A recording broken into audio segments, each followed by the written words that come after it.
글로벌 비트 시간입니다. 기술주의 상승이 계속해서 시장을 견인하고 있습니다.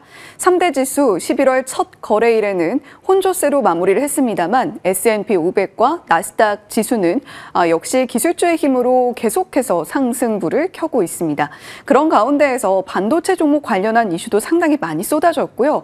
그리고 팔란티어 실적에 이어서 AMD, 여러 기업들의 실적도 대기하고 있는 이번 주입니다. 여러 가지 나온 이슈들 저희와 함께 체크해 보시죠. 네, 이제 오늘부터는 미국 증시 마감 시간이 우리 시간 오전 6시로 변경이 됩니다. 미국 증시 마감과 동시에 조금 더 라이브로 시황 소식을 생생하게 전해드리도록 하겠습니다. 11월의 첫 거래일 시장이 어떻게 마무리되고 있는지 지금부터 살펴보시죠. 3대 지수는 오늘 장중 내내 혼조세를 보였습니다. 결국 다우지수가 하락하고 나스닥과 S&P 500은 상승하면서 역시 혼조로 마감을 지었고요. 나스닥 지수 0.46%의 플러스로 확인되고 있습니다. 오늘 23,830선 위에서 S&P 500 지수는 강보합권의 거래를 마치면서 6,850선 위에서 거래를 마쳤습니다. 기술주들의 호재가 덜어 있었다 보니까 이렇게 나스닥의 상대적인 강세가 두드러지는 하루였는데요. 일단 아마존과 오픈 AI의 대형 계약 소식이 들려왔습니다. 클라우드 컴퓨팅에 대한 계약 소식이고요. 뒤에서 살펴보도록 하고요. 그리고 미국 정부가 아랍에미리트로의 이 마이크로소프트 칩 수출 승인을 부분적으로 승인했다라는 소식 역시도 호재로 작용하고 있습니다. 이와 함께 지금 월가에서는 강세장 지속에 대한 목소리들도 꾸준하게 제기가 되고 있는 상황. UBS 글로벌의 울리케 호프만 부르차르디 CIO의 의견입니다. 올해 시장이 정말 많이 올랐음에도 불구하고 강세장은 지속될 거다라는 것이 울리케의 진단이고요. 이러한 상승장에서 이익을 취할 수 있는 포지션을 투자자들이 취해야 한다고 권고하고 있습니다. 그러니까 이 실적이 잘 받쳐주고 있는 종목들을 중심으로 포트의 비중을 늘려야 된다라는 이야기가 되겠고요. 증시 대표적인 강세론자이죠. 펀드스트렛의 톰 리 역시 목소리를 냈습니다. 이 기업들의 실적 전망이 근본적으로 견조하기 때문에 역시 강세장 직속에 대한 낙관론을 다시 한번 강조하고 있고요. 지금 증시를 떠받들고 있는 세 가지 지지 요인으로는 AI 지출의 가시성, 블록체인 혁신, 특히 금융업계를 기반으로 한 혁신을 얘기하는 거고요. 그리고 연준의 금리 인하, 그리고 QT 중단 등의 완화 정책들을 꼽아주고 있습니다. 오늘 암호화폐 시장의 움직임이 좀 두드러지게 나타나고 있습니다. 암호화폐 가격이 일제히 급락 중에 있는데 파생 상품이 대거 청산됐던 영향이었습니다. 암호화폐 시장에서 약 11억 3천만 달러 규모의 롱 포지션이 청산된 영향으로 비트코인이 현재 구간에서 2%대, 이더리움과 리플 가격이 5에서 6%대의 마이너스권 움직임을 나타내고 있습니다. 지금 시장에서 매수를 하고자 하는 심리가 살아있는 부분적인 이유, 이 11월은 역사적으로 증시가 강하다라는 역사적인 데이터가 있기 때문입니다. 그 데이터들을 좀 들여다보도록 할 텐데요. 이 다음 사진을 보시면 1950년부터 작년까지 S&P 500 지수의 평균적인 월별 수익률을 정리해주고 있습니다. 보시면 그 어떤 달보다도 바로 여기에 위치해 있는 11월이 1.88%로 강한 퍼포먼스를 보여줬음을 알 수가 있고요. 그 바로 뒤를 이어서 4월에 1.43%, 그리고 세 번째로 수익률이 높은 달이 바로 12월입니다. 1.41%의 수익률을 평균적으로 안겨주고 있죠. 11월부터 연말 랠리에 대한 시장의 기대감, 이 낙관론이 강화되는 이유를 찾아볼 수가 있겠고요. 데이터를 조금 더 세분화해서 보면 어떻게 될까? 올해 들어서 S&P 500 지수는 YTD 기준 16.6%가량 상승해 있는 상황입니다. 이렇게 10월 말까지 S&P 500 지수가 15% 이상 올랐던 해들만 모아서 정리한 것이 바로 이 차트가 되겠습니다. 가장 좌측에 연도들이 나와 있고요. 그 다음 열에 10월 말까지의 YTD 수익률이 각 연도별로 쭉 기재가 되어 있습니다. 그리고 우측으로 11월에 수익률, 12월의 수익률, 그리고 두 달을 합산한 수익률까지도 기재가 되어 있죠. 그렇다면 결론만 보도록 하겠습니다.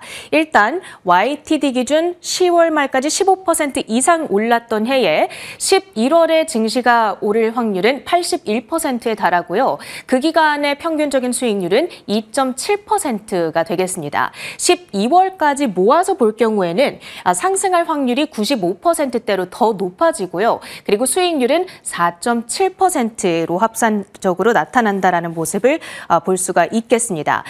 조금 전에 우리가 11월의 평균 수익률이 1.88%였다라고 얘기를 했었잖아요.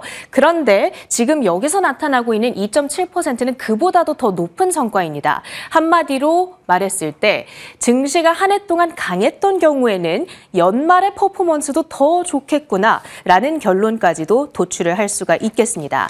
11월의 시작을 기념하면서 월별 퍼포먼스를 점검해 봤고요. 그렇다면 오늘 정규거래에서의 종목 시세들을 점검해 보도록 하겠습니다. 사실 기술주들을 제외하고 봤을 때에는 전체적으로는 약했습니다. S&P 500개 종목 가운데 400개가량이 하락세를 나타냈던 하루였고요.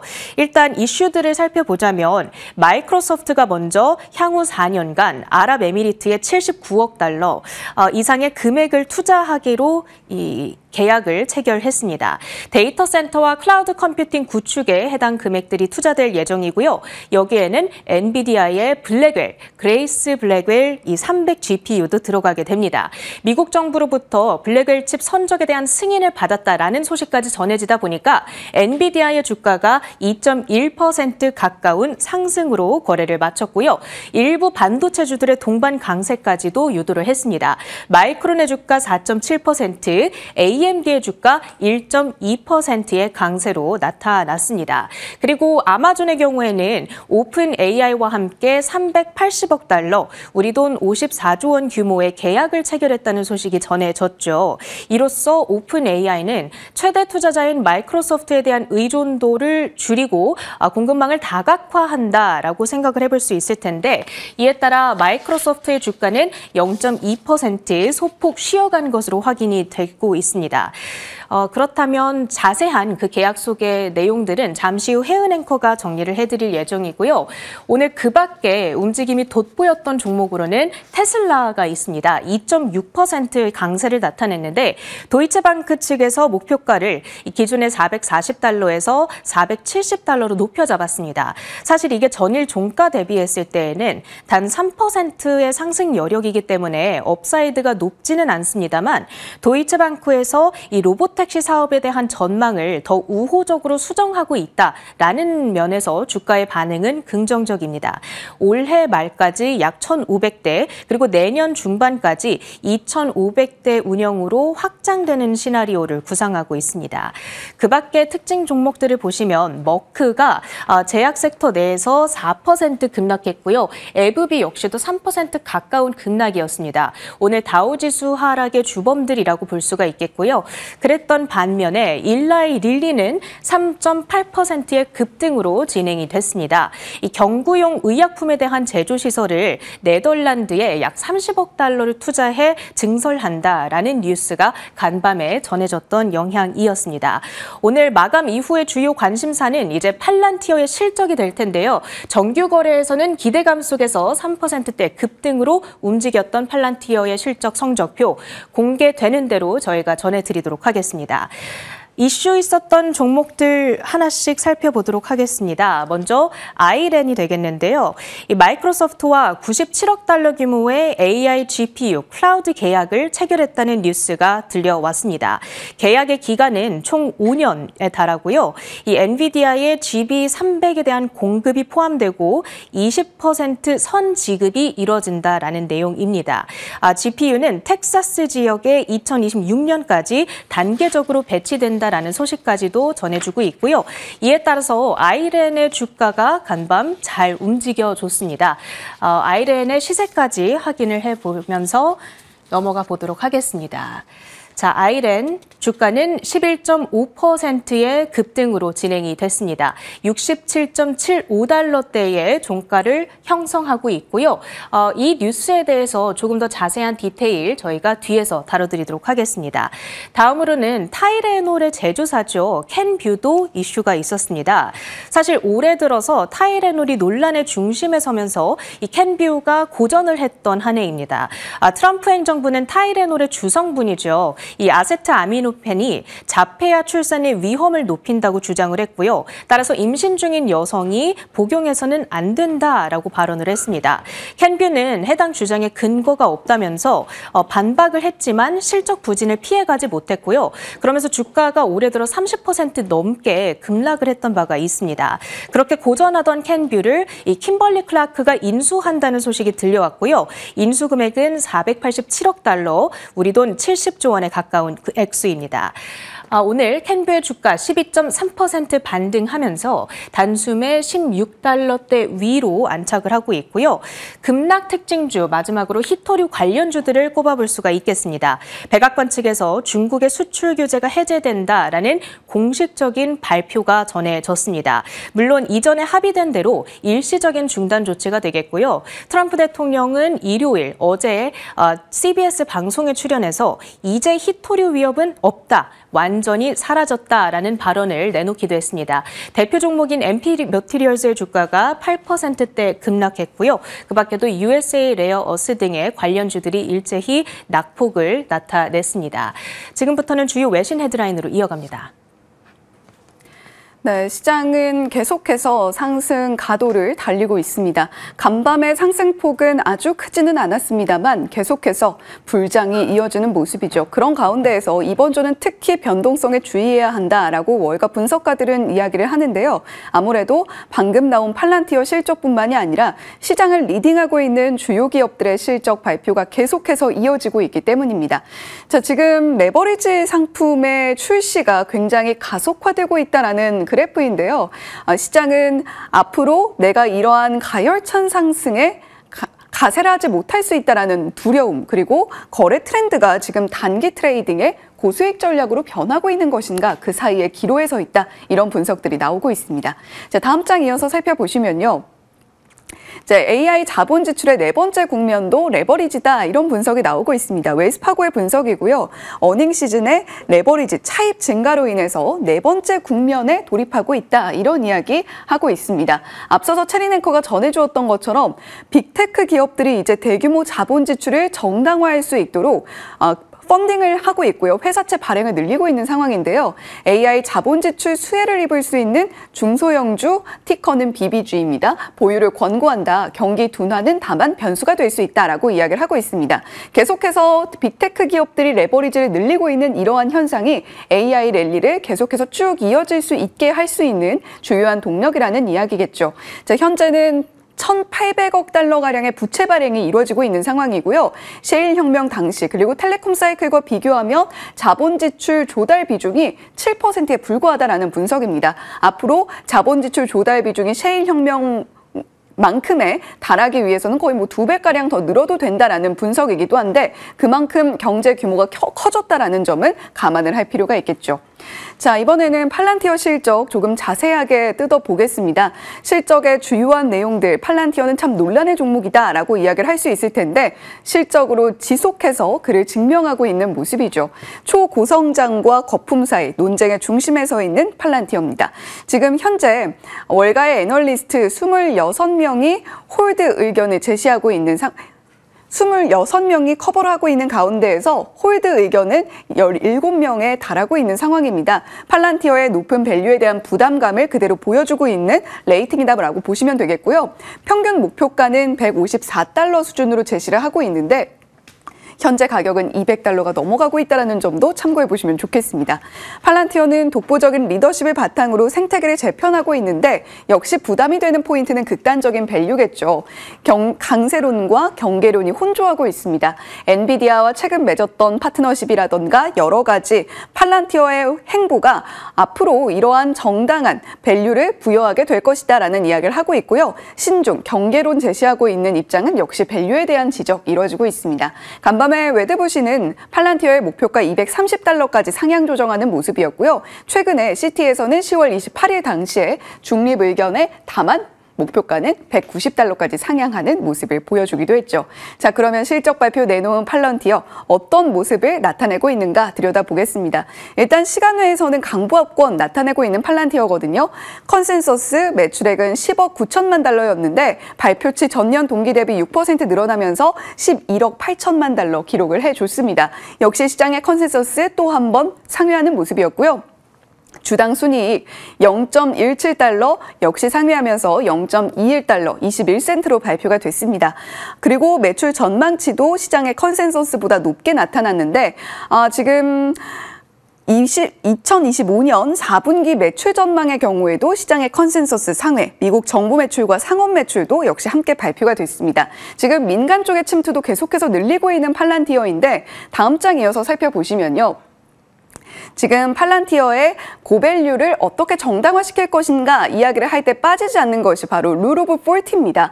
이 40이라는 숫자를 넘어갈수록 성장성과 앞으로 수익성을 동시에 잡아간다라는 의미인데요. 룰 오브 40에 대한 설명을 한번 체크를 해보시면 좋겠고요. 엔비디아는 122% 나타나는데 팔란티어의 지난 분기 당시에 이 점수가 94%였습니다. 그리고 이번 실적에서 발표돼 업데이트된 내용은 114%로 나타나고 있고요. 계속해서 이 점수, 지표가 우상향하고 있는 팔란티어입니다.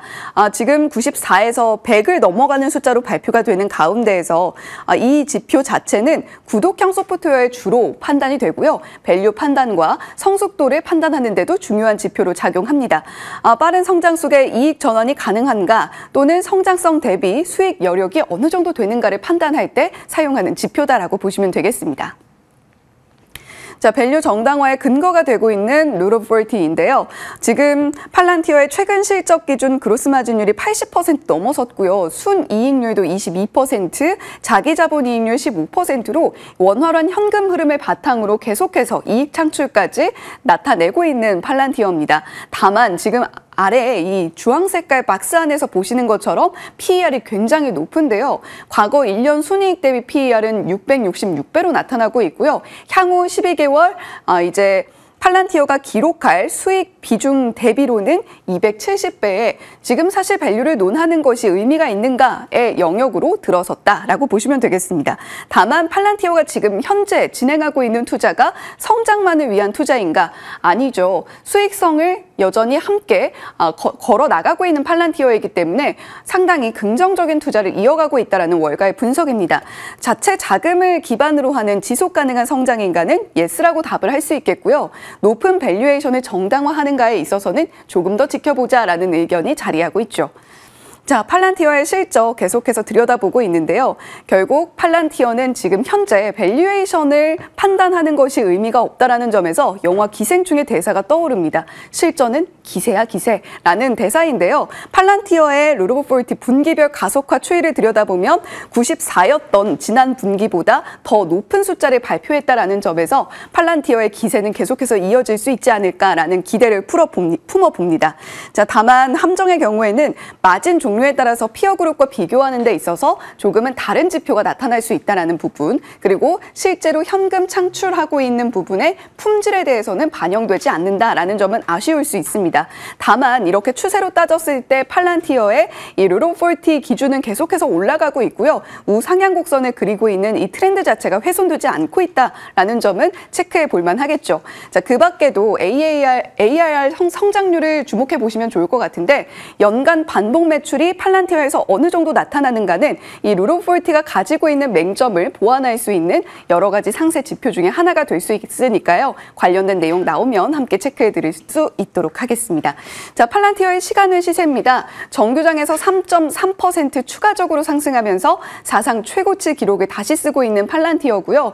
실적 발표에 대한 기대감이 그대로 정규장 시세로 반영이 됐다라고 보여집니다. 시간외에서도 이렇게 강보합권을 유지하고 있다는 것은 팔란티어 앞으로를 조금 더 기대하면서도 우려스럽게 바라보게 됐는데요. 월가에서 추가적으로 리레이팅이 나온다면 이 시간을 통해서 전해드릴 수 있도록 하겠습니다.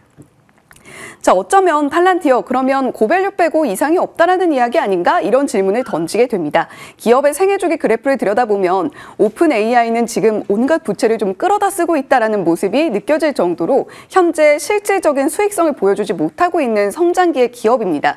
팔란티어의 경우에는 자체 펀딩이 가능하고 손익분기 돌파를 나타내면서 현금 창출도 함께하고 있는 이 굉장히 폭발적인 성장 구간의 기업이다라고 보여지고 있는데요.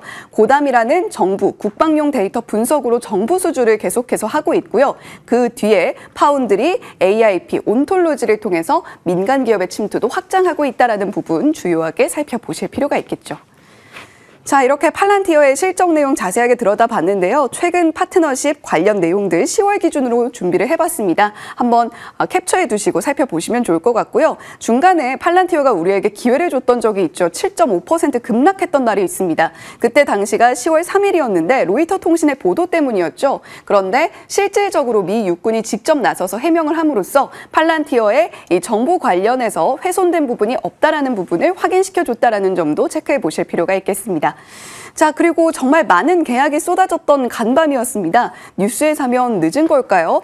자, 지금 나왔던 계약들의 헤드라인을 주로 정리를 해봤는데요. 마이크로소프트, 아랍에미레이트 연합에서 사용할 엔비디아 AI 칩 수출 승인 받았다라는 소식도 있고요. 아마존이 엔비디아 AI 칩의 공급을 위해서 오픈 AI와 380억 달러 계약 맺었다라는 소식이 있습니다. 아마존은 계약 소식 사이퍼마이닝과도 하나 더 있는데 잠시 뒤에 짚어드리겠고요. 마이크로소프트 아이리스 에너지와 97억 달러의 계약 체결, 그리고 버라이즌은 아마존의 AI 데이터 센터형 신규 광 케이블 네트워크 구축 계약도 체결했다라는 소식 들려오고 있습니다. 자, 쏟아지는 데이터 센터 계약, 마이크로소프트와 아이리스 에너지 지금 97억 달러의 계약 내용이고요. 사실 제가 준비한 내용이 조금 더 있었는데 아이리스 에너지의 경우에는 7월 7일 저희 글로벌 비트 특집 방송에서 말씀드린 적이 있습니다. 그때 당시에 아이리스 에너지의 주가가 15달러 선이었거든요. 지금 계속해서 주가가 오르고 있다는 점 함께 참고해 보셔야 되겠고요. 아이리스 에너지와 함께 말씀드렸던 종목이 사이퍼 마이닝이었는데 지금 시장에서 계속 비트코인 채굴 관련 기업들의 체질 개선을 통해서 주가 상승이 이루어지고 있다는 점도 참고해 보셔야 되겠습니다. 아이리스 에너지 그리고 사이퍼 마이닝 각각 올 한 해 들어서 YTD 수익률 기준으로 500%대, 300%대 수익률을 기록을 해주고 있다는 점도 참고해 보셔야 되겠죠. 그 다음 흐름이 통신주로 갈 수 있다는 분석도 나오고 있는데 앞서 짚어드렸던 버라이즌의 헤드라인도 함께 기억해 주시면 좋을 것 같습니다. 글로벌 비트 전해드렸습니다.